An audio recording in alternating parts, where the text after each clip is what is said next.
Ritu Chowdary, demand Pawan కొద్దిగా love angle నడిచేది. మనకి మాధురి గారు వచ్చిన తర్వాత బ్రేక్ చేసి పడేశారనమాట. "ఏయ్! నువ్వు ఇక్కడికి వెళితే బాగోదు" అని చెప్పేసి బ్రేక్ చేసి పడేశారు. హాయ్ అండి. నిజంగా చెప్తున్నానండి. ఏ సీజన్స్‌లో కూడా చూడలేదండి ఇలాంటి బౌన్స్. మనకి వైల్డ్ కార్డ్స్ వచ్చారు కదా! వైల్డ్ కార్డ్స్ వచ్చి ఏమన్నా మారుస్తారు అనుకుంటే, మనకి కొంతమంది మార్చారండి. కొంతమంది వైల్డ్ కార్డ్స్‌లోనే మళ్ళీ బౌండ్ అయితే పెంచుకుంటారనమాట. తనూజ గారికి, అలాగే మనకేంటంటే మాధురి గారికి మామూలుగా లేదనమాట. మాధురి గారు ఎళ్లి అంటారు తనూజ గారికి, "తనూజ నిజంగా చెప్తున్నాను కదా! నువ్వు నా కూతురు లాంటిదానివమ్మా. సూపరు." అవునండి. నేను కూడా అంతే. తనూజ గారు ఎందుకు అంటున్నారు తెలుసా? ఈవిడ దగ్గర డైమండ్ ఉంది కదా! ఏం డైమండ్ అంటే ఎలిమినేషన్ నుంచి తెప్పించే డైమండ్ ఈవిడ దగ్గర ఉంది. ఆ! అందుకనమాట. ఇప్పుడు మాధురి గారు ఎందుకు అంటున్నారు తెలుసా? ఎందుకంటే తనూజ గారి ఫ్యాన్ బేస్ చాలా అంటే ఎక్కువ. ఇప్పుడు మనకి మాధురి గారు ఎలిమినేషన్‌లో ఉన్నారనుకోండి, తనూజ గారు లేరనుకోండి, తనూజ గారి ఓట్లన్నీ కూడా ఇలా స్ప్లిట్ అయిపోతాయన్నమాట. రాత్రి మీరు చూడలేదు ఇలా వాటేసుకొని, పాటేసుకొని యమ్మ! ఆ! చెప్తాం. దాని గురించి చెప్దాం. నెక్స్ట్ ఇంకోటి కూడా చేస్తదనమాట. ఏంటంటే మనకి డిమాండ్ పవన్‌కి అలాగే రీతూ చౌదరికి కొద్దిగా ప్రేమ వ్యవహారాలు ఏవో నడుస్తున్నాయి కదా! ఈవిడొచ్చిన తర్వాత మొత్తం కట్ చేసిందండి. మొత్తం కట్ చేసిందనమాట. వంట గదిలో నుంచి నువ్వు కాలు బయట పెట్టావంటే బాగోదు. ఓకేనా? నేనున్నప్పుడు నువ్వు వంట గదిలోనే ఉండాలి డిమాండ్ పవన్. ఊపుకొని వెళ్ళిపోతావు ఆళ్ళ దగ్గరికి. అంటే నవ్వుకొని ఉంటుందండి.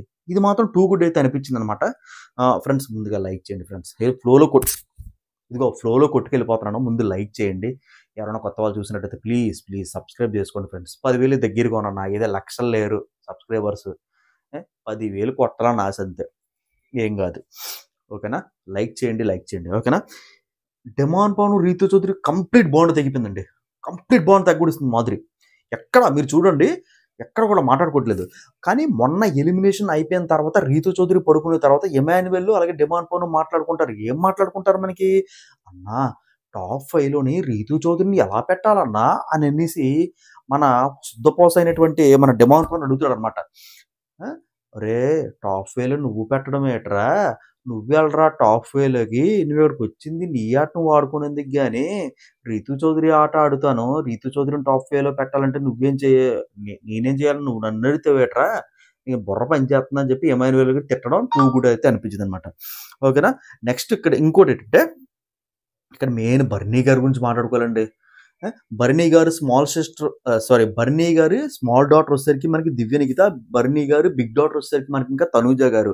ఓకేనా? బర్నీ గారు ఇంకా ఇదేంటిది కూతురేనా? కూతురు కాదబ్బా! కూతురు కాదు. స్మాల్ సిస్టర్ అంట. ఇద్దరు కూతుర్లు కదా! స్మాల్ సిస్టర్ వచ్చేసరికి అయీషా గారు. ఇతనేంటంటే అందరి దగ్గరికెళ్తాడండి. మొలం చెట్టు ఎక్కించేస్తాడండి. ఆళ్ళాటలు పోగొడేస్తాడండి. మనోడు మాత్రం హైట్ అయిపోతాడండి. చెప్తాను చూడండి. స్టార్టింగ్‌లో తనూజ గారికి కూడా అంతే. ఆ! ఒక బాండ్ క్రియేట్ అయిపోయింది. నా నా నా నా నా నా నా నా బుర్ర దొబ్బింది.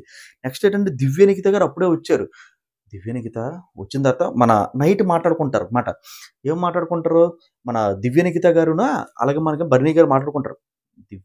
ఇమాన్యుయల్ కూడా ఉంటాడు. ఇమాన్యుయల్ చూసావా? నిజంగా నాకు నచ్చింది ఏంటంటే బ్యాగ్‌లో దొంగతనం చేసేస్తారు కదా! లిఫ్ట్‌కెళ్ళి దొంగతనం చేసేస్తారు సంజన గారు. ఈవిడేమో అందనమాట. సైలెంట్‌గా ఉంటది. అప్పుడు మొలం చెట్టు ఎక్కిస్తుంటారన్నమాట. ఎవరెవరు ఎక్కిస్తుంటారో ఇమాన్యుయల్ గారు, అలాగే ఇమాన్యుయల్ ఎక్కేట్టాడు. అంటాడంతే. ఇమాన్యుయల్ తర్వాత ఏంటంటే బర్నీ గారు, నెక్స్ట్ ఏంటంటే దివ్య నిఖిత. చూసావా? చూసావా? నిజంగా చాలా గ్రేట్ తెలుసా? అంటే ఎవరన్నా ఏమన్నా అంటేదనుకో ఇమాన్యుయల్, దివ్య నిఖిత అస్సలు తీసుకోదు. Too good. అంటే ఇలాంటోళ్ళు ఉండాలిగ షోకి. ఇంకో స్ట్రాటజీ విషయంలో కావచ్చు, గట్టిగా మాట్లాడుతది, ప్లానింగ్ చేస్తది, గేమ్‌ను తిప్పుతది, అటు తిప్పుతది, ఇటు తిప్పుతది. నాకైతే టూగుడనైతే అనిపించిందనమాట. ఆ! ఆ మాట ఎప్పుడైతే అన్నాడో ఆవిడ గేమ్ మొత్తం గుడిసిందండి. ఏమీ లేదు మీరు చూసుకోండి. ఆవిడ సార్ అక్కడుండి, బర్నీ గారు అక్కడుంటే దివ్య నిఖిత అక్కడే ఉంటది. ఈళ్ళందరూ వచ్చి చెప్పిన తర్వాత కూడా భరణి గారు ఈరోజు ఏం జరిగింది తెలుసా? భరణి గారికి 3 సార్లు పిలిస్తే భరణి గారు ఇటు రండి, భరణి గారు ఇటు రండి, భరణి గారు ఇటు రండి అంటే మనోడు రాడు. కరెక్ట్‌గా మళ్ళీ సారీ రూమ్‌లోని ఎక్కి ఏడుత్తది. అంటే ఇంక ఏడవడం తనూజ కన్నా దారుణం దివ్య నిఖిత. ఏదో అనుకున్నావురా బాబు ప్లేన్ మార్చా పె పె సారీ ఆట మార్చేస్తది, ప్లేన్ మార్చేస్తది, ఏదో హెలికాప్టర్ ఎక్కేత్తది ఏమీ లేదండి. డొల్ల గేము. డొల్ల, డొల్ల, డొల్ల బర్ర బర్ర బొక్క డొల్ల. ఇంకోటేంటో తెలుసా? 'దివ్య నిఖిత' మళ్ళీ ఎవరి మీద పడతది? మాధురి గారి మీద పడతది. ఎలాగైనా సరే మాధురి నుంచి బయటికి పంపించేద్దాం అని చెప్పేసి అది జరగని పనమ్మా. అది ఇప్పుడు జరగదులే. నువ్వు బయటికెళ్ళిపోతావులే. అది జరగదు. నెక్స్ట్ ఏంటంటే మాధురి గారి మీద సుమన్ శెట్టి. సుమన్ శెట్టి అందరికీ అన్నే. అందరికీ బిగ్ బ్రదరే. ఓకేనా. ఇంకోటేంటంటే Suman Shetty cutie, cutie, cutie అని పిలుస్తారు. క్యూటీ అని ఎవరు పిలుస్తారు? తనూజ గారు పిలుస్తారు. ఇంకోటి క్యూటీ, క్యూటీ, క్యూటీ అని ఎవరు పిలుస్తారు? మనకి రీతూ చౌదరి గారు పిలుస్తారు. ఓకేనా. పాస్ట్ మనం చూసుకున్నట్లయితే రీతూ చౌదరి, డిమాండ్ పవన్ కొద్దిగా లవ్ యాంగిల్ నడిచేది. మనకి మాధురి గారు వచ్చిన తర్వాత బ్రేక్ చేసి పడేశారనమాట. ఏయ్ నువ్వు ఇక్కడికి వెళితే బాగోదు అని చెప్పేసి బ్రేక్ చేసి పడేశారు. అది అయిపోయిందా? నెక్స్ట్ మనకి ఆర్మీన్ పవన్ కళ్యాణ్ అండి. ఆర్మీన్ పవన్ కళ్యాణ్ నిజంగా చెప్తున్నానండి, ఒక్క అమ్మాయి జోలికి వెళ్ళట్లా. ఒక్క అమ్మాయి జోలికి వెళ్ళట్లేదు. ఒకప్పుడు చిరాకు దొబ్బింది. 3 వీక్స్ చిరాకు దొబ్బింది. అమ్మాయి ఎవర్రా దుబ్బేమనా అని చెప్పేసి అనిపించింది. కాకపోతే ఇప్పుడు మాత్రం టూ గుడ్ అని అయితే అనిపిస్తుంది అనమాట. ఒక్క అమ్మాయి చెయ్యి పట్టుకోలేదు మనోడు. ఓకేనా. ఒక్క అమ్మాయి చెయ్యి పట్టుకోలేదు. ఏం చేయలేదు. ఇలాగే ఉంటే మంచిగా ఆడితే మనోడు ఎక్కడికి వెళ్ళిపోతాడు. ఆయిషా గారు. ఆయిషా గారి స్మాల్ బ్రదర్ రాము గారు అనమాట. రాము గారు ఎక్కడ ఉంటే ఆయిషా గారు అక్కడ కెమెరాల్లో. ఇద్దరికి బాండ్ అయితే ఏర్పడిపోయింది. ఇంకేంటంటే రమ్య గారు. ఓకేనా. రమ్య గారు ఇంకా సాయి గారు అనమాట. బ్రదర్స్, అన్నా చెల్లెలు. ఓకేనా ఫ్రెండ్స్, ఇదండి లిస్టు. ఇక్కడ మెయిన్ చెప్పుకోవాల్సిన మనకి ఇమాన్యుయల్ గారండి. ఇమాన్యుయల్ గారు చాలా అంటే చూస్తున్నాడు కానీ మనోడు పట్టించుకోడు. ఎందుకు పట్టించుకోవాలి మనోడు? అతనికి ఏమతను ఆడుకున్నాడు. కెప్టెన్సీ కంటెండర్ టాస్క్లో విన్ అయ్యాడు. ఫ్రెండ్స్ ఇదేనమాట. ఇంకా బాండ్లు అయితే నడుస్తున్నాయండి. బాండ్లు ఎక్కడ కూడా తెగిపోలేదు. ఫ్రెండ్స్ ఈ వీడియో మీద మీ ఒపీనియన్ కింద అయితే కామెంట్ చేయండి. భరణి గారు ఆట ఎలాగుందో కూడా కింద కామెంట్ చేయండి. అంతేకాదు గౌరవ్, ఈరోజు గౌరవ్ గురించి మనం చెప్పుకోవాలి. సూపర్. కెప్టెన్సీ కంటెండర్ టాస్క్లో గౌరవ్ ఇచ్చిన స్ట్రాటజీలు సూపర్. అలాగే సుమన్ శెట్టి కూడా చాలా బాగా ఆడాడు అబ్బా. ఆ బాల్ని గట్టి పట్టుకొని వదలలేదు అనమాట. సుమన్ శెట్టి కూడా టూ గుడ్ అయితే అనిపించింది అనమాట. నెక్స్ట్ ఇంకెవరెవరు మొత్తం ఆట మార్చింది ఎవరో తెలుసా మీకు? కెప్టెన్సీ కంటెండర్ టాస్క్లో ఆట మార్చింది ఎవరో తెలుసా మీకు? రమ్య మోక్ష. రమ్య మోక్ష. భరణి గారు అదే అంటారు, రమ్య మోక్ష మొత్తం ఆట మారుతుందని చెప్పేసి. కరెక్టే.